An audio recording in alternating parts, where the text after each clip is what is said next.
Welcome back to Bombastic Nation and Ting and Ting and Ting. Back with some more vibes for you. Yes, I. And what we going to look at now? We're going to look at the history summarized Mexico.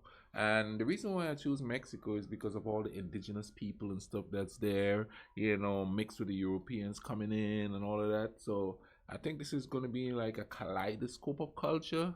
So I might want to check it out the thing. I mean, just look at the that what is that? A chapel, a church, whatever that is. That's just beautiful architecture and thing.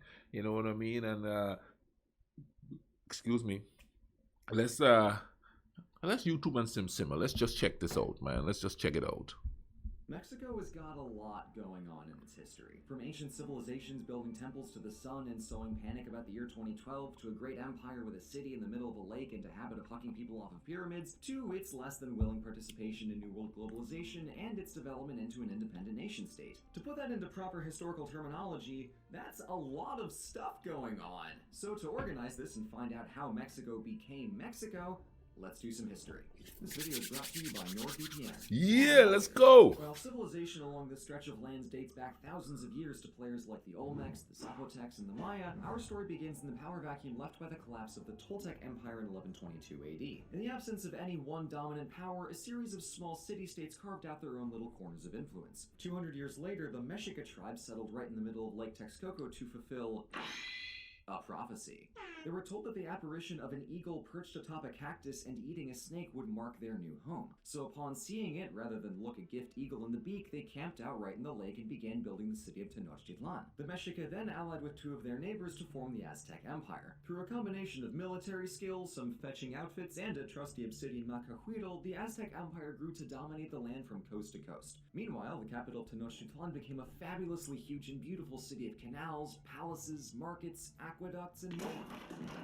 ¿Dónde está el dorado? And then the conquistadors showed up. Some 30 years after Columbus accidentally wandered into the Caribbean, Spain was in full-on empire mode. Though there wasn't a great deal to be found in the Antilles, some scouts brought word that there was a shiny big civilization to sack on the mainland to the west. So one enterprising gentleman by the name of Hernan Cortez defied the crown's orders and hopped over to the mainland in 1519 with some 500 fellow conquistadors, the absolute greediest and nastiest brutes that Renaissance Spain had to offer. While the numbers game wasn't strictly in Spain's favor, they had steel swords and armor that made the obsidian blades and wooden shields look like papier-mâché. Now, the Aztecs, being a conquering empire, had made a series of enemies, like their neighbors the Tlaxcalans, who were all too thrilled to offer thousands of warriors for Cortez's army. But perhaps the most deadly ally that Spain had in this fight was smallpox, which, among other European diseases, killed anywhere from half to 90% of the native Mesoamerican population. After Cortez kidnapped King Moctezuma, dodged an arrest attempt from his commanding officer, and ordered his ships to be burned to ensure there was no possibility of retreat, the conquistadors captured Tenochtitlan in 1521 after several battles and a long siege, and fully eradicated the Aztec Empire. And now with all that icky pagan nonsense out of the way, Spain's got itself a brand new Spain. Step one was to stop Cortez from acting like a de facto monarch, because why would he exercise restraint now? Back in Spain, King Charles V created a series of advisory boards to attempt to rein in Cortez, but when that didn't work, Charles just stripped him of his powers and established the Viceroyalty of New Spain in 1535. Step two was building up a new capital on the site of Tenochtitlan, which was newly renamed after the old tenants of the Aztec Mexica tribe, which is where we get the name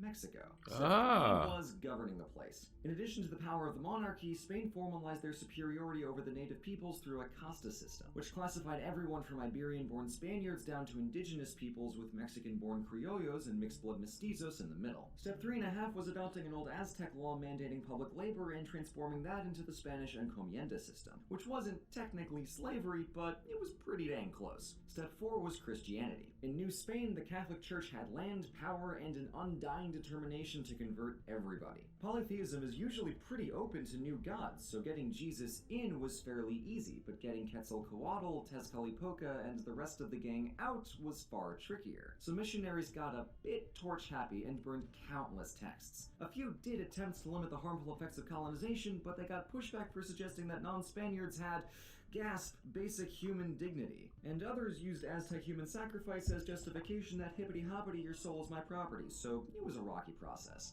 The Aztec heartland quickly became the new urban core, with spots like Mexico City and Guadalajara inland and Veracruz and Acapulco on the coast, but cities were soon going up all over New Spain. Though, as this is colonialism we're talking about, the real aim was to bring resources and wealth back to Iberia, and that came in the form of food and silver. While some Spaniards were still hunting for El Dorado, and surprising nobody but themselves, failing horribly, silver became the dominant metal export. And the Old World soon got to taste cocoa, chilies, corn, and tomatoes, which boosted and also stabilized the European food supply. The problem for Spain was that they didn't really have all that great a grasp on macroeconomics, so they overinflated their economy and squandered their money on losing wars. Spanish power swiftly dimmed, and France and Britain soon got to flexing their might in the New World. And at the end of the 18th century, Mexico fought alongside America during their War of Independence, and the Mexican soldiers who were there took some notes to bring home. At the turn of the 1800s, Mexicans were fed up with the casta system and its favoritism of Spanish-born peninsulares. And with the success of recent American and Haitian revolutions, Mexico was willing to give it a go themselves. On September 16th of 1810, a Criollo priest named Miguel Hidalgo took advantage of Spain's current kinglessness to give the cry of Dolores and begin the War of Independence, which he lost, but his idea lasted. The revolution went on in fits and starts for the next decade with some constitutions, but not a lot of independence. The problem was that nobody could agree on what they wanted out of the revolution. Independence, a republic, equal rights, all three? Depends on who you asked. But the turning point came in 1820 when Spain, now re-kinged after the Napoleonic nonsense, got a newly liberalized constitution. The higher classes feared that an exportation of those liberal ideas to Mexico would mean the end of their extremely cushy socioeconomic status. Wow. A general in the Spanish army by the name of Agustín de Iturbide flipped and teamed up with the revolutionary leader Vicente Guerrero to hash out some compromises for a new independent government. These three guarantees of monarchy, egalitarianism, and Catholicism became the goals of the revolution. And when their combined armies marched on Mexico City, they had no trouble yeeting the Spanish loyalists right on out of there and forming an independent Mexican empire with Iturbide as emperor. So now Mexico's got independence, but what about that carefully crafted political compromise that kinda held this whole operation together? You notice that the underlying, what's the word I'm looking for? Oh my good Lord. Motivation to conquer these places is to get stuff from them more than anything else. You know what I mean? And a lot of the times they use religion as a guise. We're going to go save the savages. But it's just they're using that to conquer and get the natural resources and send it back home. The same way in Africa, South America and stuff, and all those places there, in Mexico here, even America, the islands, everything was just taken and sent back there. And we doing the same thing now. We doing the same thing now. Bigger countries going into smaller countries. We coming to help you, and then they just suck it dry of everything and then just leave. It's just continuing, man. It's just continuing. Together. It went pretty quickly out the window. Nobody seems to be happy with the new government, and most aristocrats carried on, not giving rights to the mestizos and natives. Iturbide was ousted and later executed, and Central America seceded from the Mexican Empire. Not a great start. As time went on, the economy was stagnant because no government was strong or consistent enough to create and enforce rules, so the local economy shriveled as corruption soared. The biggest figure to emerge in the half-century after Mexican independence was Antonio López de Santa Anna, a former general turned politician who served as president and/or dictator for most of the next 2 decades.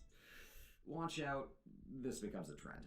Santa Anna had the galaxy brain idea of encouraging American immigrants to settle in the state of Coahuila y Tejas to shield from raids by the Comanche Nation and also boost the northern economy. This failed spectacularly as he essentially imported an entire population that was bound to agitate for more rights. When they did, Santa Anna effectively told them to shove it and then was surprised when they immediately revolted. Things got real at the Siege of Alamo, but despite early Mexican victories, the Texan revolutionaries won the decisive Battle of San Jacinto in 18 minutes and personally captured Santa Anna to add insult to injury. They let him go, but his problems got worse when Texas joined the ever-growing United States. They and Mexico had a mix-up over some soldiers killed on disputed land, which led to a second and even more disastrous war for Santa Anna. The U.S. invaded along the Pacific coast of California and the eastern Gulf Coast and routed Santa Anna to capture Mexico City and force a surrender. The resulting Treaty of Guadalupe Hidalgo saw Mexico cede all of its northern territories to the United States, from Colorado all the way to California. Wow. This was rough, as Mexico now languished in military failure, bad governance, and a deflated economy for another decade before Santa Anna was ousted for good in 1855. 2 years later, a new constitution took power from the church to help prop up the lower classes, but this didn't sit super well with the church elite, so a civil war between conservative Catholics and liberal Democrats swiftly broke out.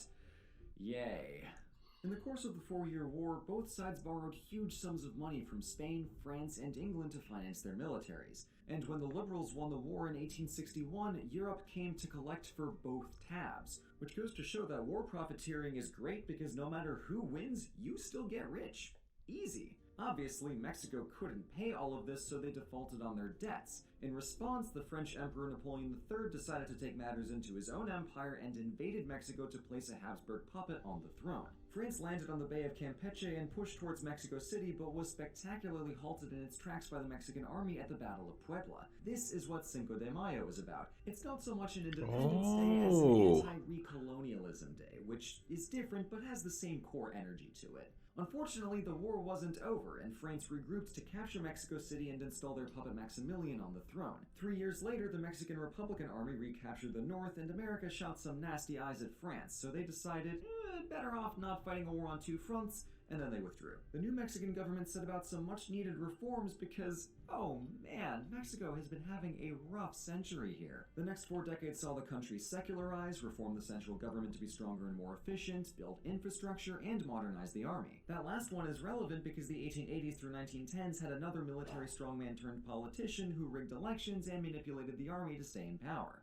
After winning an especially controversial election in 1910, widespread revolts forced him to flee. But this revolution ran into trouble when the leaders failed to agree on a new government, so Mexico descended into a decade of open rebellion. Wow. Revolutionaries were defeated and a couple more military strongmen held the country, but things started looking up in the second half of the century, as Mexico's involvement in World War II kickstarted decades of economic progress that continues to this day. I wasn't lying when I said that Mexican history is busy, but it's also extremely complex, and the Mexican identity is one of the most fascinating and trickiest artifacts of this history. For instance, in the 80s there was a new statue of Cortez, his Nahua wife Malintzin, and their mestizo San Martin, which intended to celebrate the convergence of cultures, but instead it was met by fierce student protests who saw Cortez as a predator and Malintzin, or La Malinche, as a traitor to her Nahua people. The debate over this statue is a very recent microcosm of the beautiful harmonies and the stark contrasts that make up. See, they're arguing over statues over there too.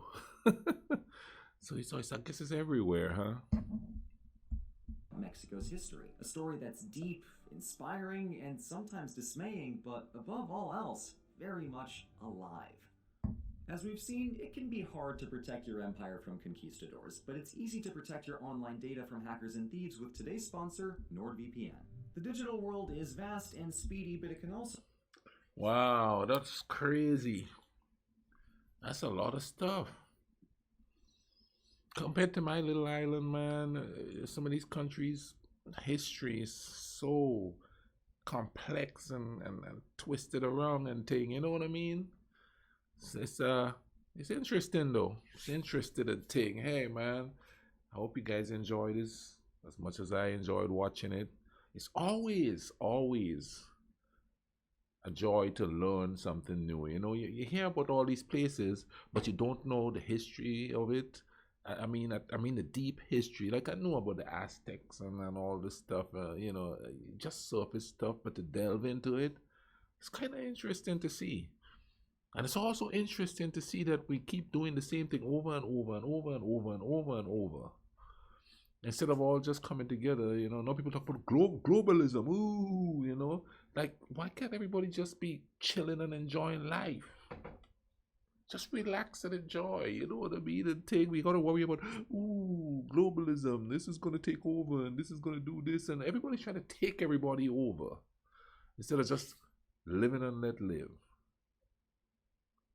But anyway, I'm gonna put the link in the description to this. But you know what though? Keep on watching, man. You know, it's let me see which one I'm gonna have here. I'm gonna put a specific one in the little bubble, so you could just click on it and go watch it. You know, but you have to watch the full video to get to it, the thing, you know.